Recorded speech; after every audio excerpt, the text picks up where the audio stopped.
So 7,000 companies applied with their products in 2023. They invited 800 to talk to. They invited 400 of them to visit with them in person, and we were one of those. We got there and gave a presentation, and they gave us something called a golden ticket, which means they gave us a deal on the spot, and there were only 70 companies that got that. Thank you so much for joining and coming here. Yeah, absolutely. Appreciate the opportunity. So I was going through online through your brand and what you guys built, and then you guys have like sipping broth, which is like selling everywhere in Walmart, right? Yeah. So, Yep. so I wanted to, can you brief a little bit about your journey?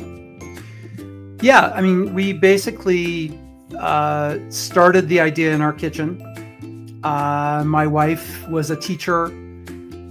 During the day, she wanted something in between classes to kind of hold her over. She didn't want a snack, right? You know, teachers will bring all the leftover cookies and cakes from the weekend, right? And they'll put them in the break room because they want everyone else to eat them. Well, she didn't want that. She wanted something that would satisfy her. And so she used to take a bouillon cube with her to school and then make that. And I said, you know, let me make something a little healthier for you, because it's filled with all kinds of artificial ingredients and really unhealthy sodium. So I put dehydrated vegetables and herbs and seasoning together, put them in a mug with some hot water. Oh, sorry, it's my dog. Okay, Jerry. And then, so she said, put them in a tea bag. And so we took Lipton tea bags, ripped them open, put them inside, stapled them, and then made about 10 of them. She took them to work with her, put them in the break room. She came back from class and they were all gone. So that's how we started. That was kind of the idea that kind of got us going. And then we looked and saw there was no hot, savory beverage out there. There was no hot, savory drinks. It was all sweet: tea, coffee, cocoa, cider, you know, chai, whatever it is, but nothing savory. And so we decided let's go for it.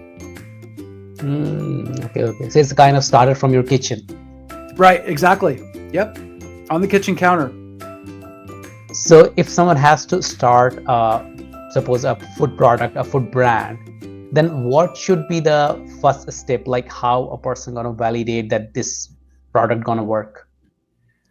I think the most important part of creating anything is, why do people need it? And why do people need it over and over again? And who are the people that are going to be the most eager to find and pay for your product? And I think that's probably the biggest,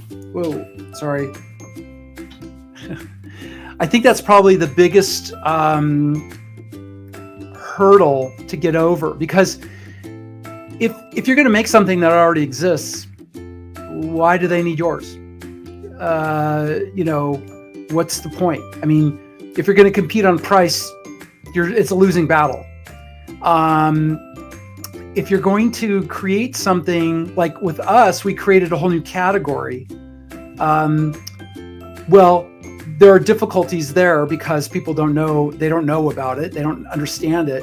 But the good thing is that we had the ability to kind of create our own destiny. You know, we defined the terms of that. So, you know, I think it's really, really important to answer those questions. You know, why would someone need it, and why would they need it over and over and over again? So like a lot of people, they think that, okay, if I'm gonna build maybe whatever chocolate or whatever food product it is, right? Then okay, like it's your idea that, okay, if I'm gonna build, people are gonna like, but it can happen that people will not like. So how to like validate that? Is there any way to like validate that? Yeah, the thing that we did is that we got our product from our kitchen in front of people to see if they would buy it as quickly as possible. So we live in Seattle. and Seattle has the Pike Place Market, which is a very big, world famous place. We set up a tent right outside, like right in front of the first Starbucks, and sold our broth during the summer. So, it's 95 degrees outside, it's hot, and people were walking by. We got to try out our pitch to see if that was something they would be interested in. And then we asked them to buy it. And if they bought it and they liked our pitch, then we refined that. We kept refining that. And then we kept going to more festivals and fairs, finding places where we could be in front of people, where they could taste it, where we could refine the idea to help us kind of, talk about it in a much larger fashion. Okay. So basically you guys put a tent and then you validated it like in a market, and then you like went through it right further. Right. Exactly. Yep. Okay. So what are like the challenges you faced initially? Manufacturing was really difficult. So the product comes in a tea bag, and I'll send you some samples so you can taste them. But the idea is fairly simple, right? People have been making tea for a long time. Just put everything in a tea bag, right? What we found out was that the tea machines don't like the ingredients that we have. They don't play well together. So we had a really tough time. It took almost 6 years to get the manufacturing down to a point where we were comfortable with it and we were able to scale. So that's probably the hardest thing. Keeping the quality and the flavor, the best it possibly can be. So that was the most important. But we were selling the entire time. So we were trying to validate the idea, trying to sell, making sure that we had the pricing right, all those other things. But we were very focused on making the product. And that was the most difficult hurdle. And I think every time we jump up to another level, because before we went into Walmart, we were only about 600 stores. And then in 1 year, we're in 3,000 stores. So, it was a huge jump in scaling. And so there are tons of challenges around that. But, too many to list.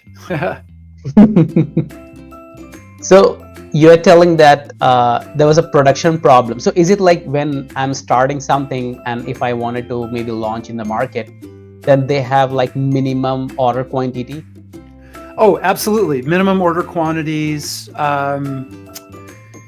There's so many different packaging. What kind of packaging? Do you invest in packaging? It's expensive because there's a minimum order. What if the packaging's not right? Then you end up wasting money. What if your order isn't big enough for the manufacturer to really think about, because they've got other customers that have bigger orders? There are all kinds of different things to navigate, and it is, challenging in a way that you just can't think about it. You just have to do it. There's no, the problem is if you start thinking about it too much, then you'll talk yourself out of it. Because that is the people this is a problem happening with the normal people, right? When they try to do something, they think, it's such a big work, like go and talk to people. They will not be convinced, the manufacturer. Oh yeah, absolutely. You have to face your fears really, and just look beyond them. And what's the worst that can happen? The worst that can happen is it didn't work, or you adjust and figure out something that will work. And, we spent the entire time, in fact, we still do, we're still refining and refining and refining to make sure that we're, utilizing our resources the best we possibly can.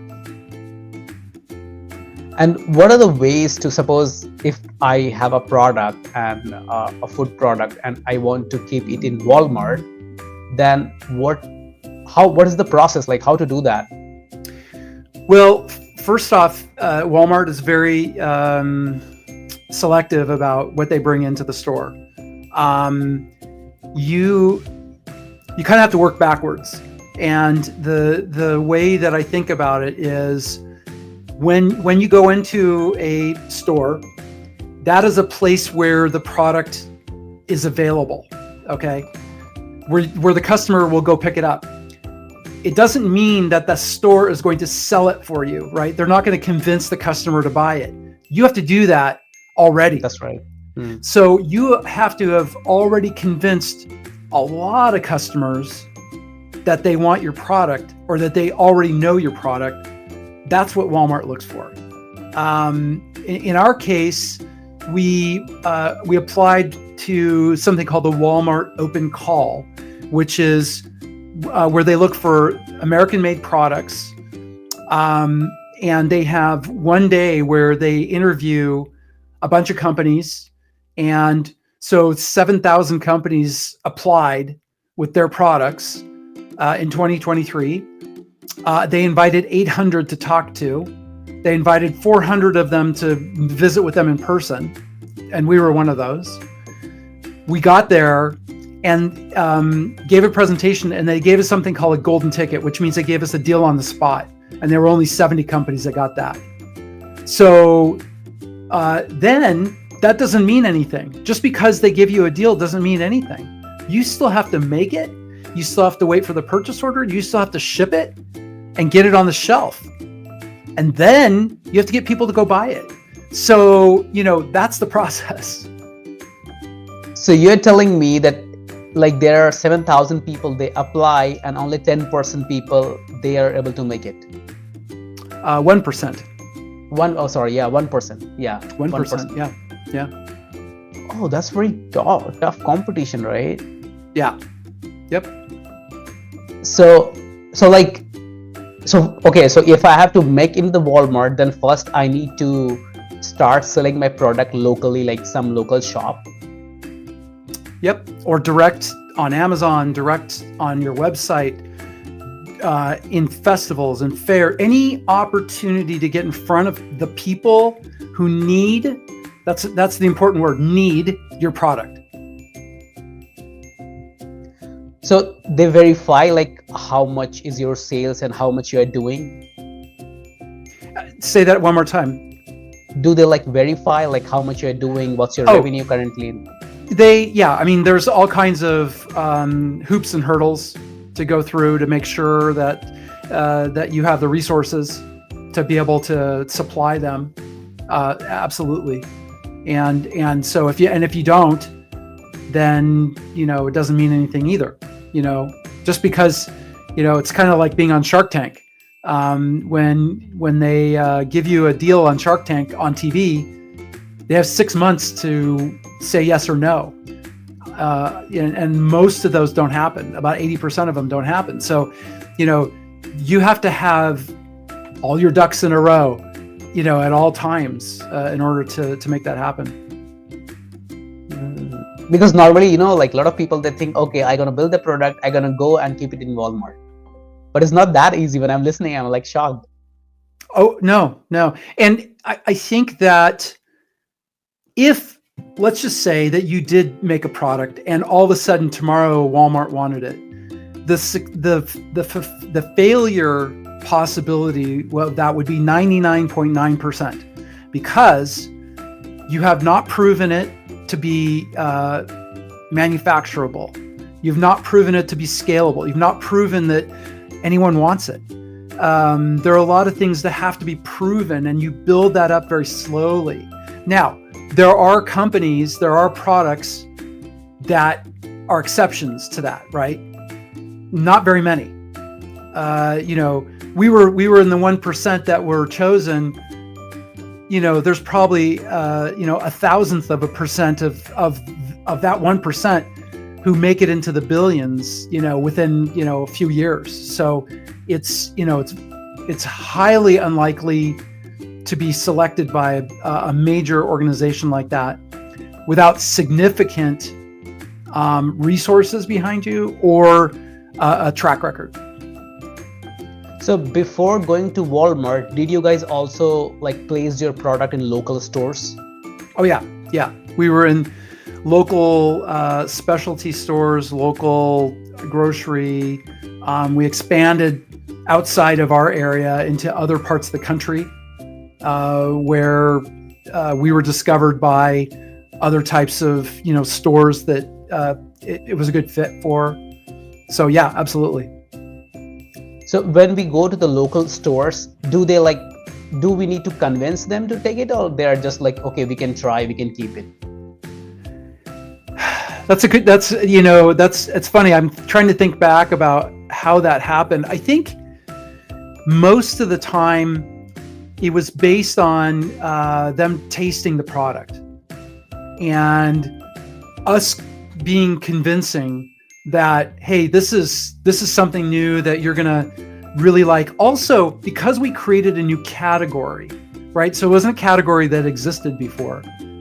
If they took it into the store, it was all marginal sales to them. It was all in addition. They weren't risking anything by putting it in the store. And that's still the case because our category is so different. So basically, the risk was very small and the investment was really small. I mean, we're talking, if they wanted to bring it in, $30 worth of an investment. And if they turn around and sell it and make $30, they didn't have that $30 before. And oh, by the way, they figured out they have a new product that no one else has in the area. I understand. So basically, like, putting the local store is not that big challenge unless and until if it's selling good, they're gonna take it. That's the idea. In our area, we had a challenge with local stores because most of the stores are chain stores where the headquarters are not here. Okay. That's tough. That's much more difficult. Absolutely. Right.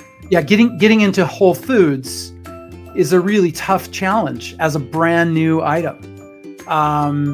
Getting into Safeway, getting into Kroger, those things are all really tough to get into. And we happen to be in the Seattle area dominated by these very big brands, these very, very big chains. So we had to look kind of, under the radar to different possibilities. So suppose if I created a food product today, and if I want to maybe check it, just going into the local market, putting a tent and sitting there, do I need to have all the approvals, all the documentation, everything to be done before that? Yes, I mean, food safety is critical. If you don't have the manufacturing capabilities of making a product in an approved, safe environment, then how does a consumer know if it's safe? And also, what if something does happen and the consumer gets ill or something like that? You don't want that to be, on your head. So you absolutely have to have the right certifications in order to do that. Absolutely. When we started making our product in our kitchen, we quickly figured out that we needed to do that and found a place that had all those certifications so that we would make sure of that. Because why I was asking it, because suppose I got an idea, okay, I wanted to check it, but for checking my idea, for validating, I still need to do bunch of documentation. Yeah, that's why, it's tough. Now there are incubators that provide the resources for new ideas. So in some local areas, there are incubators that will give you the backing of the certifications, of the manufacturing capabilities so that you can do proof of concept. Those definitely exist. In our day, they did not exist. So these incubators, they're going to take some percentage out of it, It depends. You may just pay for access to the resources.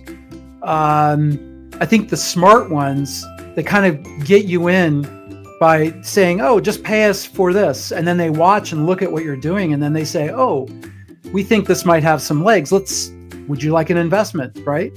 And then all of a sudden, they're picking out the best ideas and backing them.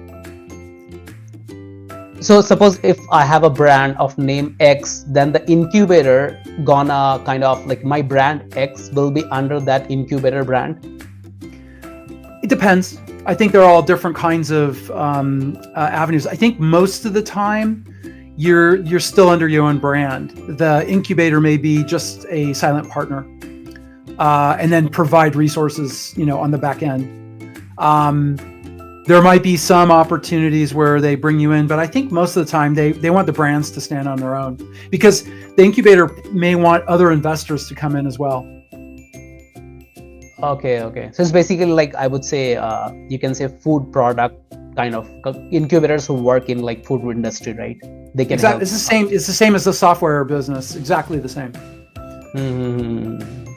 And what is the importance of packaging, especially in the food product? So when you're selling direct to consumer, right, it's through a website, on Amazon, at a fair or festival, the packaging can be rough. And what I mean by rough is not refined. As long as the product inside the packaging is, exceptional, all right, it can be rough. Now, having said that, if you're going to make something that already exists, then your packaging needs to be exceptional, because if you're going to make a barbecue sauce, it better be the fanciest looking barbecue sauce, because there are a million barbecue sauces out there. Okay. When you get your product into retail, yes, the packaging is very important, because you only have 3 to 5 seconds to catch the attention of the consumer as they're looking. They're looking either to find what you have because they're familiar with it, or they may be looking at something next to what you're selling and you want to catch their attention. So it really depends on, what you're starting off with. So it's basically, if I am selling for myself, then obviously I'm gonna convince because it's my product. But when I kept it in a local store, nobody's there to convince. It's basically more packaging. If one of the factors. Yeah, eventually, yeah, because you want something that's recognizable, right? So if you encountered a customer at a fair or festival and they bought your product, and then they saw it at a local shop, you'd want them to remember it or recognize it. So something that needs to be recognizable. But then as you refine it and you make improvements to it, and then there's a bigger group of people, right, that are buying it. So you just take those refinements and move them along. Because what I have seen, like some of the startups, especially like making chocolates or whatever, so when they change their packaging, their sales just like grow exponential. I've seen like sometime on YouTube and all. Yeah, absolutely. I mean, that absolutely happens. We know several companies that have done that, and a lot of the feedback comes from the buyers at the stores. They give you feedback. So if they're very interested in growing your brand, they'll tell you what you should do, and if you do it, they support you. Okay, so I would say like then in that way, like packaging is also one of the important, unless and until you're not selling a unique product. Yes, absolutely. Yeah, packaging is critical if it's not unique. And there are all you have to do is look at the energy drink business as an example, and it's all about that that can that catches your attention and all of that. It's like all these crazy designs and all this kind of stuff. And what's your take on marketing, so especially for the food products? So it's a constant. Marketing is a constant, and you're selling to two different groups. You're selling to the end consumer of your product, and you're selling to the buyer who's going to sell it to that person. Okay, so you constantly have to have messages that attract and educate both of those people, so that when you do go to sell to them, they're familiar with it, right? So marketing is just a way to make people familiar with what you're trying to sell them.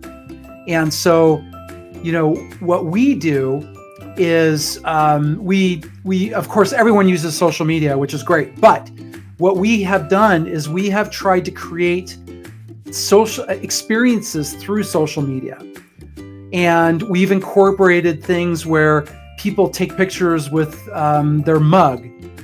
We have a mascot, a sloth, the broth sloth, that we take now to festivals and fairs. So we're trying to create these experiences, these connections with people, so that they'll remember us and talk about us, because the most powerful aspect is that word of mouth. So That's smart. your friend telling somebody else or 5 people about their experience with what you had, and that comes the quality of the product, the experience when they buy it, the experience if they have a problem. If they have a problem with it, there are issues sometimes, like, for example, a package error or something like that. Someone comes to us and we instantly give them a gift certificate for, it may be more than what they spent on the product, but we give them that. And it's goodwill, because it inconvenienced them and we want them to have a good experience, right? So all of that is considered, in my mind, marketing. And how important is like social media, especially the product which is selling in the retail market? How important is social media for that? Social media is important. I wouldn't overemphasize social media. I think that the best experience is with the product, and having a way for someone to talk about the main points of your product, and whether they choose to post something on social media about that, that's great. And there are exceptions, right? I would love to have 1 million TikTok followers. I don't, but but the important, I think there are a lot of companies that's all they do, is they just do TikTok videos. They don't do anything else really. So I think it really depends on what's important. In our case, connecting with the most eager groups of people who need our product was really, really important. So before COVID, we connected with the company Weight Watchers, and Weight Watchers asked to sell our product on their website, and then exposed it to 4.5 million of their subscribers, which is a big deal. We couldn't get any better than that. That's not social media. That's purely marketing and sales. So you connected them, or they connected you because of your product? They reached out to us. Because these big people, they don't like get along easily, right? If you're a startup. Oh yeah, no. I mean, you kind of, you heard, you fake it till you make it, kind of thing. That was what we were doing early on, right? And but I think people, they see the confidence behind what you're doing, and they know whether it's real or not. Especially with the quality of the product. So it's hard to fake that. I understand. So basically, if I have to launch a product, then basically I need to, especially for the food product, like make it, do the documentation, go to the farmer's market or some local market, put the tent, see how people are responding, and then going forward, you can see the response. I think that is probably the best. The exceptions are, if you've got $5 million and you want to launch something that already exists, then you don't do that. You do something different. Yeah, right. But it's a much bigger risk. You're risking $5 million versus maybe $1,000. I mean, we started on Kickstarter. We raised money on Kickstarter, and that's how we started. I understand. So, and one last one, how hard is it to sell a unique product? It's tough, because you have to connect with people somehow. In our case, when we first started selling our product, we had a different name. We called it Millie's Savory Teas, and people, when we told them that, and then they tasted it, they had this bad reaction.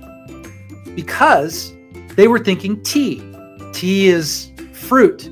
Tea is sweet. Mhm. And then they taste soup and they go, what is this? This is terrible, right? Luckily, 6 months after we started, a really big company decided to compete with us, and they came out with their savory tea. And they copied our flavors and everything, but they missed one ingredient, and it tasted really bad, just terrible. So they failed very quickly, and we realized that we needed to change our name. So we renamed it Millie's Sipping Broth, which made more sense to people. And so, the only way you know how to do it is by just getting out there and just talking about it. And the shorter the least amount of time you can talk about it where people understand it, then you know it's working. If you have to talk for a long time about it, then it's not working. You got to learn to connect with people in a way that they understand. That's really the best way to sell a unique product. And you got to figure out who needs it and why they need it.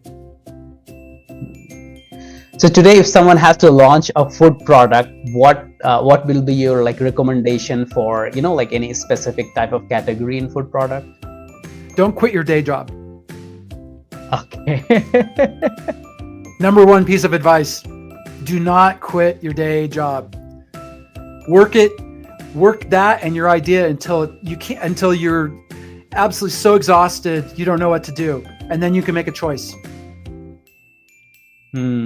Okay. And one last question is, what category you think people should launch their food products? Suppose maybe herbal or whatever, different type of categories there, right?